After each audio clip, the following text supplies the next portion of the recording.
சிவனை நினைத்தால் மனம் அமைதியாகும். நம் மனம் ஏன் அலைபாய்கிறது? வாழ்க்கையின் சவால்களிலிருந்து நிம்மதியை பெற சிவனை நினைப்பது ஒரு எளிய வழி. சிவபுராணம் கூறும் சிவஸ்மரணம் பற்றி பார்ப்போம். சிவன் என்பவர் காலமற்றவர், வடிவமற்றவர், ஆனந்தமயமானவர். அவருடைய நாமத்தை சொல்லும் போதும் உருவத்தை தியானிக்கும் போதும் நாமும் அந்த ஆனந்தத்தையும் நித்தியத்தன்மையையும் உணர்கிறோம். மனதில் கோபம், பயம், கவலை போன்ற எண்ணங்கள் எழும்போது சிவநாமத்தை உச்சரிப்பதோ சிவனை தியானிப்பதோ மனதை அமைதிப்படுத்தும். இது ஒரு சக்தி வாய்ந்த மனப்பயிற்சி.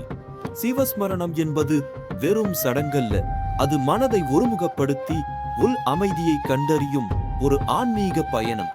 இந்த தியானம் உங்களை ஒவ்வொரு நாளும் புதுப்பிக்கும். சிவனை நினைத்தால் உங்கள் வாழ்வில் புதிய பாதைகள் திறக்கின்றன.